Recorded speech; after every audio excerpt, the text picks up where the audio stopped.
Welcome to Crimson Guitars, welcome to my home studio, and welcome to Nebula 2. Okay, I am in the process of building a fan-fret, multi-scaled acoustic, small-bodied acoustic guitar in a completely non-standard way. It started out as a non-standard electric and, well, we're here.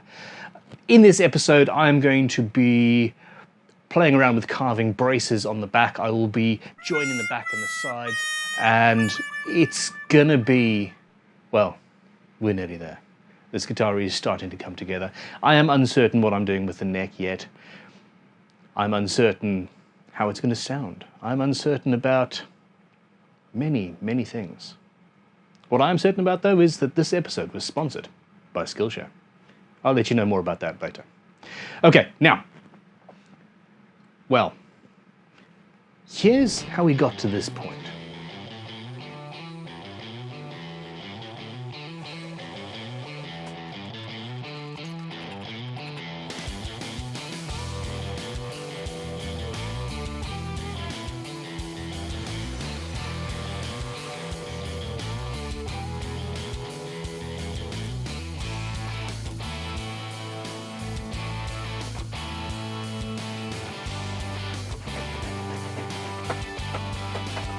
That is what I'm after.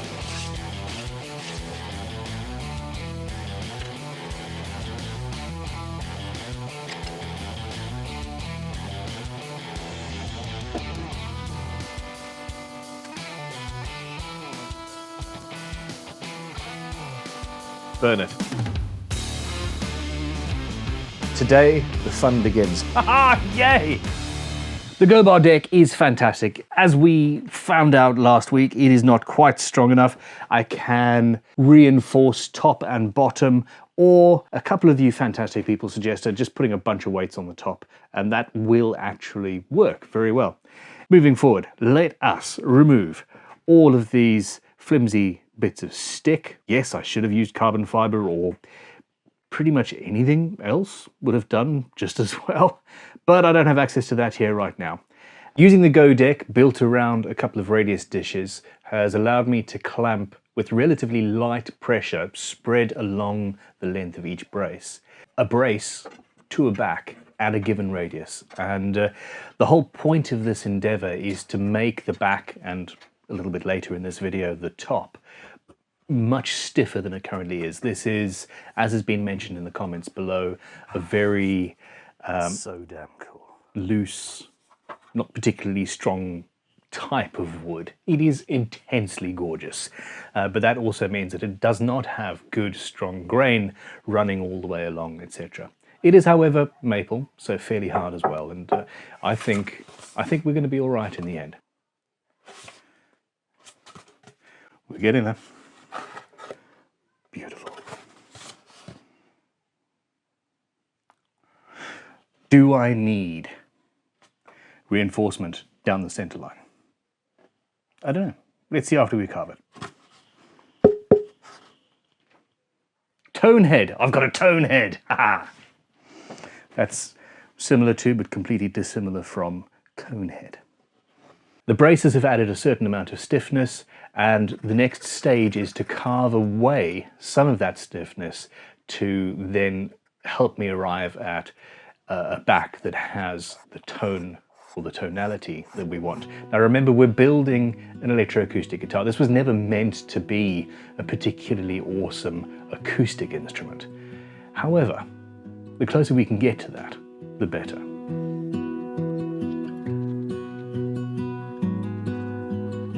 It's as simple as I'm making the end swoopy bits go in a pleasing curve rather than just a flat on the end to the same distance out, just because I fancy it, really.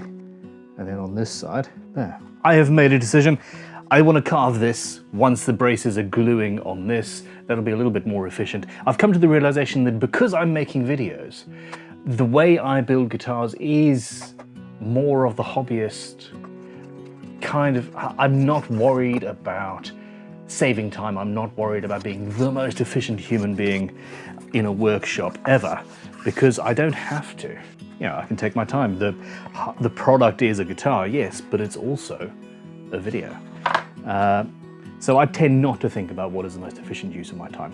However, a bunch of you in the comments below last week, yes, I just did massive splinter myself, asked, I digress, why I was bothering to split the wood and then plane it, because surely splitting it to get straight grain and no runoff of grain is one thing, but then you're planing through the outside pattern and getting some runoff.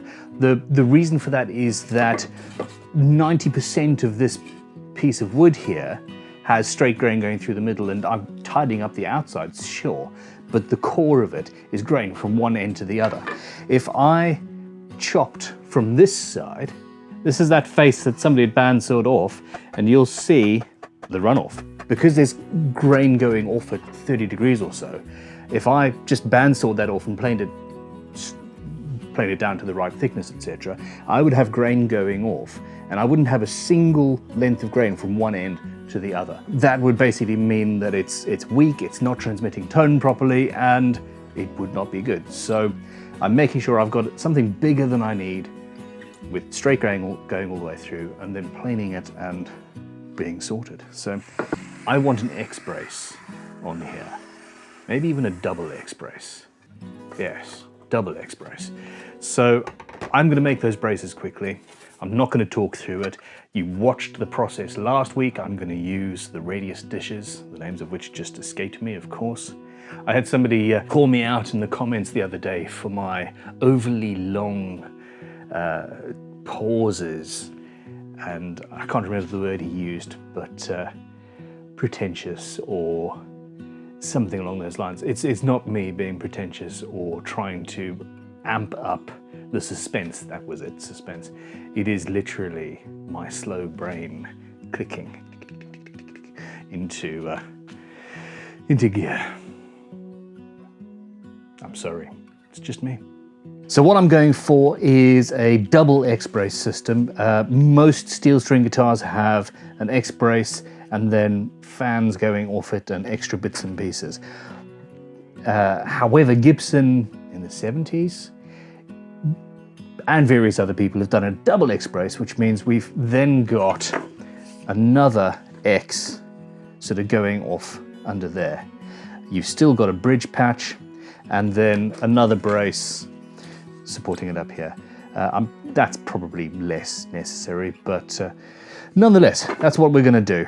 I might put a few smaller braces there to spread the sound to the sides and then to the back, but we will see. Essentially, the wood is a little floppy. It needs help, basically. And this is going to be a very strong way of doing that. Onwards.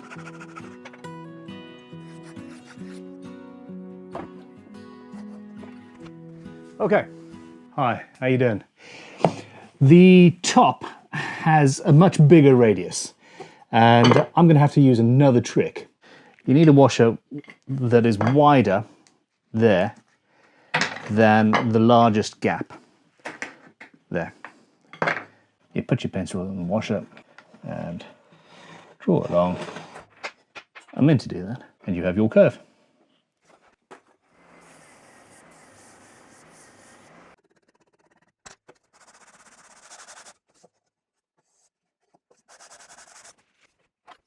With the two main X braces carved, shaped, and pretty much ready to go, apart from a little bit of fiddling. Perfection. I need to figure out exactly where my bridge is going to be. The very first thing that I actually need to glue down is the bridge patch, which is a large section of basically flat wood that is going to add a lot of support underneath the bridge.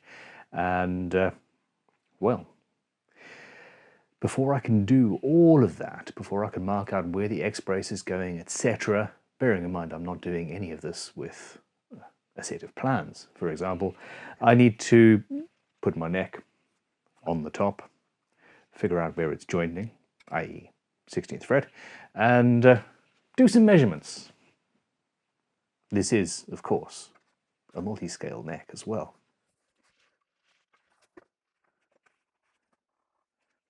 So, there's the bridge. I want those to be directly underneath the two outer sections of the bridge, and then we're going to have our other X brace here and a patch in between.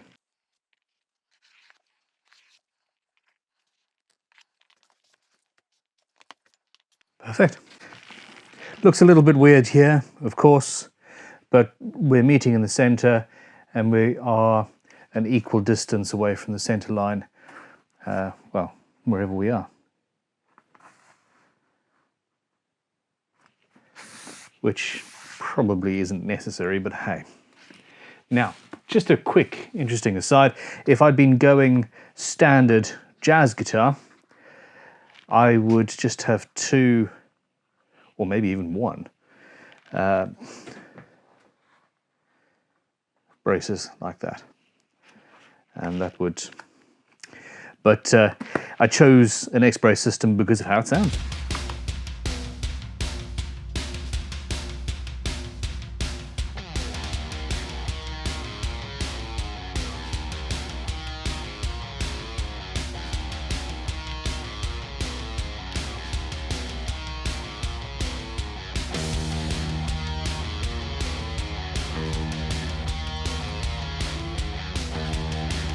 So essentially, we're removing this material. This brace is going down over, and we remove the top and make them fit, like so.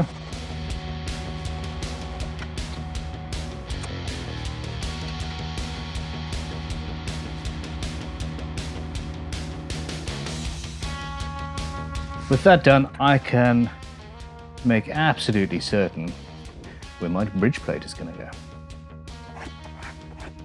And it's pretty much exactly where I wanted it to. Woohoo! If you don't have one of these yet, go to Crimson Guitars. It's amazing. I sincerely hope you have them in stock right now. Now that being said, I do want another X brace basically there, exactly there. So that's my bridge patch. There.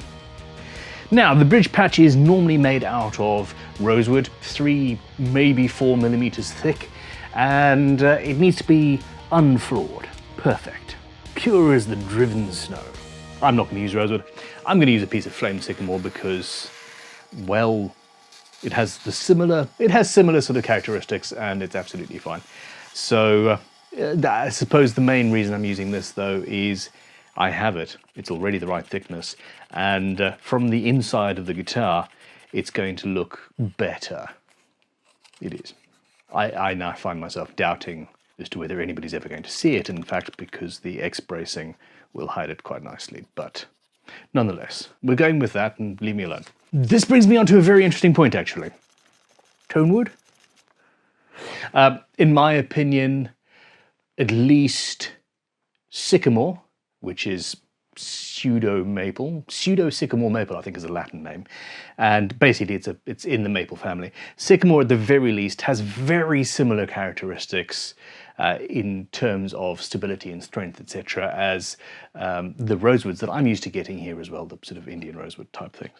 And if one thinks one can hear the difference between those two things in an electric guitar, well, you have better hearing than I do. Fight me in the comments, please. Yeah, I'm up for that.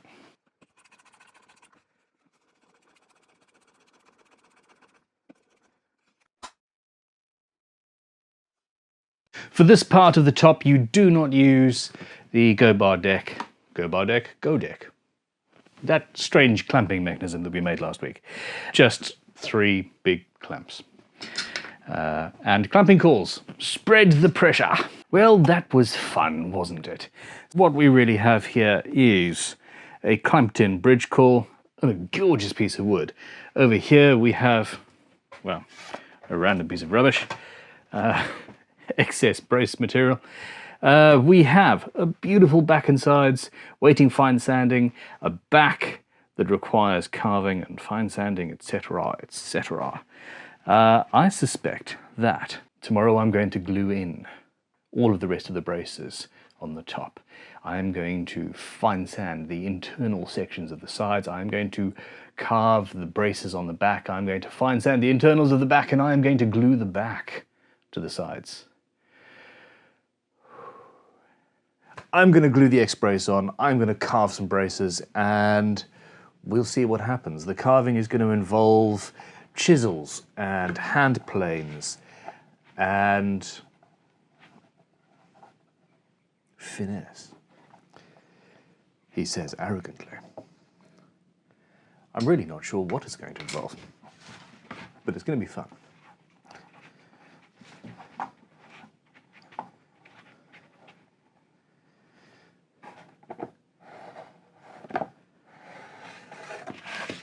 And there we go. Ta-da!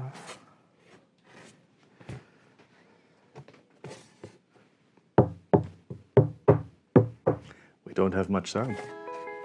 Let's see if we can fix that.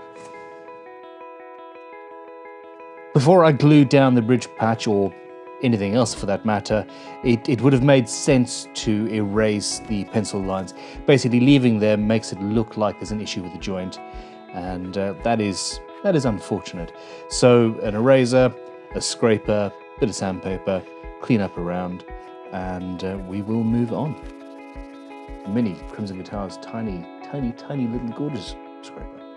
How do you sharpen a scraper, let alone a Crimson Guitars mini scraper, I hear you ask? Well, in the next 30 seconds I'm going to show you. First of all, you use a leveling beam or a good flat sharpening stone to flatten the sides at 90 degrees and to polish them up. You do not want any scratches or scrapes along here. That will show in your finish. Once you're happy with the finish on the edge and sides of the scraper, I tend to go to 240 or 320 grit paper, but you can go higher. You take a hardened steel burnisher, put the scraper flat down on something, and work hard on the edge. You are drawing the edge out a little bit and making the steel a little bit harder. Then next up, you put your scraper in a vise or hold it over the edge of a nice flat square-edged bench and turn a burr. At about 3 to 5 degrees, you will get a feel for this. I feel 30 seconds may well have been a little bit overambitious and clickbaity, but I don't regret it. Do you? Hope not. On with the work.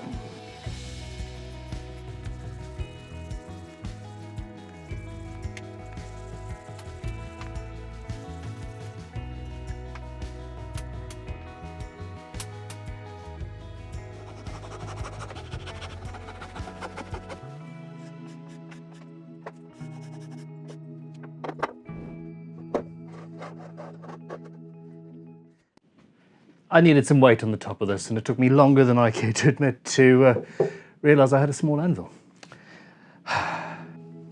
All right, well, at this stage, I have got my X-brace, I've got my Go deck. There's a weight on the top to stop any unnecessary movement, and it's gonna be fun. Let's see what happens.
So that works out all right. The one thing I needed to do was add clamps. It was lifting up, the tension was lifting that up, and having the anvil up there sorted out the top, but we were still changing the base. Let that be a lesson to you. Or me. Us. Yes. Us.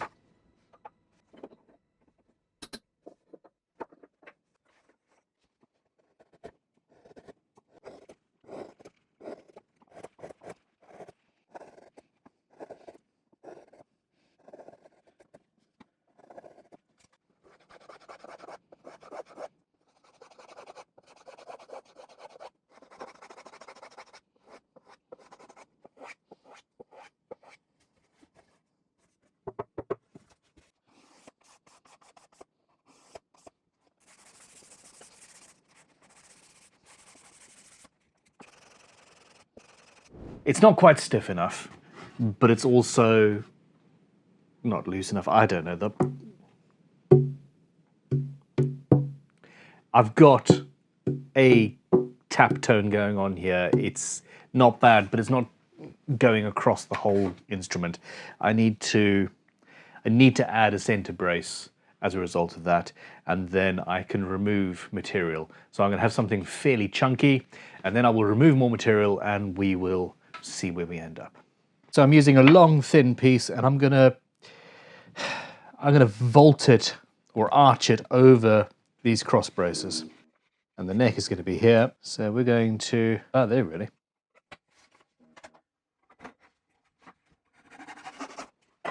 Now, before I can do anything there is, I have to rescue my Go deck. This is cured. So.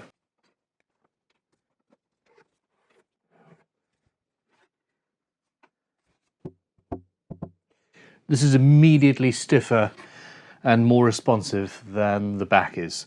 And it's homogeneous. So yeah, more bracing on the top. I've got my curve on here, the radius. I'm getting incredibly excited about this whole thing. Obviously I need to add more and then do carving and free it up a bit. This should be all right, actually. I didn't doubt it for a second. Okay, flip that over, make a back brace, glue that in, do some carving. You don't need me to talk a lot during all this, so here's just a massive montage.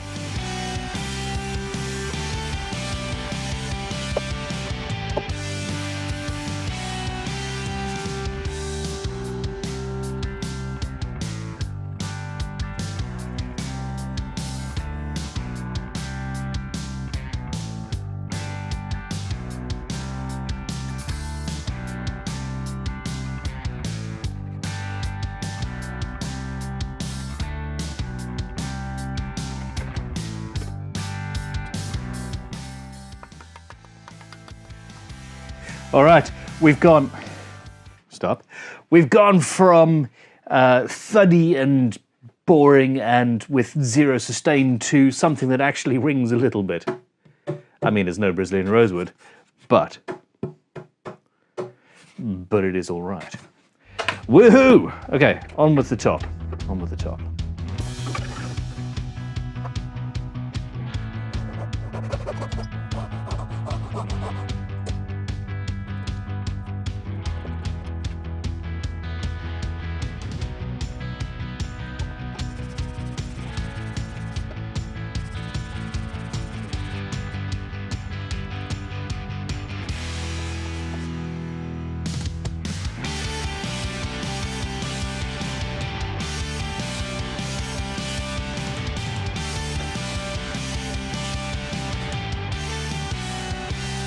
There's going to be a control knob here.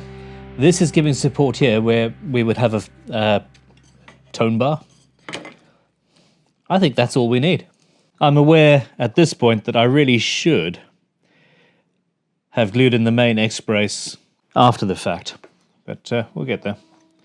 On a traditional acoustic build, I think that's probably the main way to do it.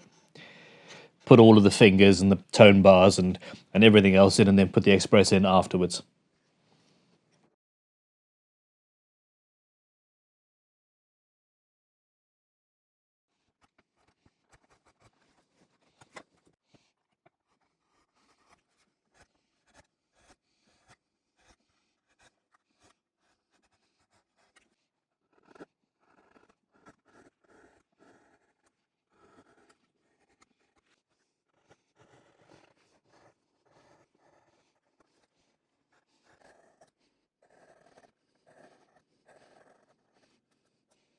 right, I'm going to call it a day here. I am very, very happy with how this back is sounding. It has a lot more brightness than it had at the beginning. In the beginning it was a thud, and it's now a little bit of a ring. It doesn't have much sustain, but we'll get there. I need to remove a little bit more material, I think. And yeah, that is drying. We'll be back in the morning, change of clothes, different watch. Onwards. We're nearing the end of this video.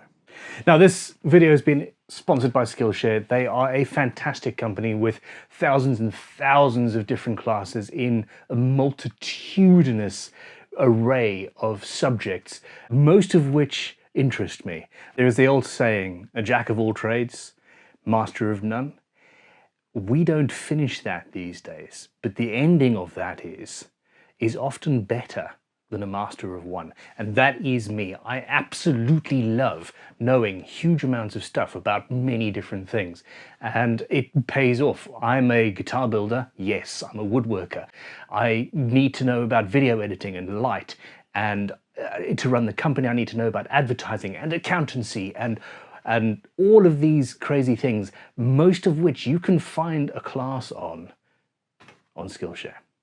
So if you are curious, if you're interested in knowing, then please check it out. And yeah, the first 1,000 people that sign up, that click the link below, will get a free trial of Skillshare Premium. And it's amazing. Please go and check it out. The course I've just done is video for Instagram. Tell a story in less than a minute by Heliesa Norvez. And I know half of what she told me, but the rest is new to me, and I've been doing this for years. So yeah, please go check it out. There are no ads, there's new content all the time. If you sign up for an annual subscription, it's less than $10 a month, and well, it's well worth it. Anyway, that's enough of that. Thank you for watching. Click like, subscribe, go and build a guitar, make some sawdust, or I don't know, hug your family. We'll see. I love you guys. Goodbye.